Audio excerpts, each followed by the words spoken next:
പ്രതീക്ഷിക്കാത്ത ഒരു അടി കിട്ടിയിരിക്കുകയാണ് ജാസ്മിന്. അത് കൊടുത്തത് അർജുനും. അർജുൻ അങ്ങനെ കാര്യമായിട്ട് നമ്മളങ്ങനെ കൂടുതലായിട്ട് സംസാരിക്കുന്നത് കണ്ടിട്ടില്ല. വളരെ റയറായിട്ടാണ് അങ്ങനെ വഴക്കുകളിലും കാര്യങ്ങളിലൊക്കെ അർജുൻ അങ്ങനെ ഇടപെടുള്ളൂ. അത് തന്നെയായിരുന്നു അവിടെ റാങ്കിങ് ടാസ്കിലെ ജാസ്മിന്റെ ചോദ്യം. ഇവിടെ ഒരുപാട് വഴക്കുകൾ നടന്നിട്ടുണ്ട്, എല്ലാത്തിലും കയറി ഇടപെടുന്നത് അർജുൻ കണ്ടിട്ടില്ല എന്നുള്ളതായിരുന്നു ജാസ്മിന്റെ ചോദ്യം. അപ്പൊ അർജുൻ അവിടെ മറുപടി പറഞ്ഞത് ഇതാണ്: ഇവിടെ വന്നിട്ടുള്ള സീരിയസ് ആയിട്ടുള്ള ഇഷ്യൂകളിൽ മുഴുവൻ ഞാൻ ഇടപെട്ടിട്ടുണ്ട്. എല്ലാ വള്ളികളിലും കയറി പിടിക്കാനായിട്ട് എനിക്ക് തോന്നിയിട്ടില്ല. എനിക്ക് ജെനുവനായി തോന്നിയിട്ടുള്ള വഴക്കുകളിലും മുഴുവൻ ഞാൻ ഇടപെട്ടിട്ടുണ്ട്. അതിനുവേണ്ടി ഞാൻ നിന്നിട്ടുണ്ട്, സംസാരിച്ചിട്ടുണ്ട് എന്ന് അവിടെ അർജുൻ മറുപടി പറഞ്ഞു.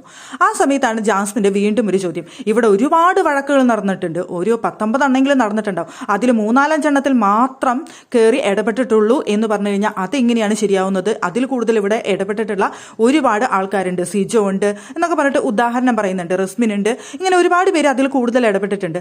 അപ്പോൾ ജെനുവിനായിട്ട് അതൊന്നും തോന്നിയിട്ടില്ല എന്ന് പറഞ്ഞു കഴിഞ്ഞാൽ അതെങ്ങനെയാണ് ശരിയാവുന്നത് എന്നുള്ളതാണ് അവിടെ ജാസ്മിന്റെ ചോദ്യം. ആ സമയത്താണ് അർജുൻ തിരിച്ചൊരു മറുപടി പറഞ്ഞത്: ഇവിടെ എല്ലാ വള്ളികളിലും കയറി ഇടപെട്ട് ഭയങ്കര ഗെയിമറായിട്ട് നിന്ന ഒരാൾ കൂടി ഉണ്ടായിരുന്നു. ആ ആളിപ്പോൾ പുറത്തേക്ക് പോയി. പക്ഷേ എല്ലാ വള്ളികളും കയറി പിടിക്കാതെ അത്യാവശ്യത്തിന് മാത്രം ഇവിടെ സംസാരിച്ചുകൊണ്ടിരുന്ന ഞാൻ ഇവിടെ നിൽക്കുന്നുണ്ടെങ്കിൽ അതെന്റെ യോഗ്യതയാണ് എന്ന് അവിടെ മറുപടി പറഞ്ഞു. ജാസ്മിൻ ഒട്ടും പ്രതീക്ഷിക്കാത്തൊരു മറുപടിയായിരുന്നു അത്. പുറത്തുപോയ ആളെ വെച്ചുകൊണ്ട് എന്തിനു സംസാരിക്കുന്നു എന്നായിരുന്നു ജാസ്മിന്റെ ചോദ്യം. ഞാൻ പുറത്തുപോയ ആളെ പേര് ഞാനിവിടെ പറഞ്ഞിട്ടില്ല. അങ്ങനെ വള്ളികൾ മുഴുവൻ കയറി പിടിച്ച ആൾ പുറത്തേക്ക് പോവുകയും ഞാൻ അത്യാവശ്യം കാര്യങ്ങൾ മാത്രം സംസാരിക്കുകയും ചെയ്യുന്ന ഞാനിവിടെ നിൽക്കുന്നുണ്ടെന്നേ ഞാൻ പറഞ്ഞിട്ടുള്ളൂ എന്നായി അവിടെ അർജുൻ പറഞ്ഞത്. എന്തായാലും അവിടെ ഒപ്പോസ് ചെയ്യാനായിട്ട് ആരും ഉണ്ടായിരുന്നില്ല. 3-ാം സ്ഥാനത്തിനാണ് അർജുൻ ഇപ്പോൾ നിലവിൽ മത്സരിച്ചുകൊണ്ടിരിക്കുന്നത്. ഇതുവരെ അർജുൻ ഒപ്പോസ് ചെയ്യാനായിട്ട് അവിടെ ആരും വന്നിട്ടില്ല.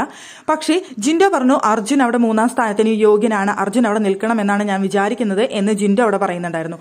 ബാക്കി എല്ലാവരും തന്നെ ഒപ്പോസ് ചെയ്യാൻ ആരെങ്കിലും വരട്ടെ, ഇപ്പോൾ നിലവിൽ ആരും ഇല്ലാത്തതുകൊണ്ട് അർജുൻ ഓക്കെ ആണ് എന്ന് പറഞ്ഞുകൊണ്ടാണ് നിൽക്കുന്നത്.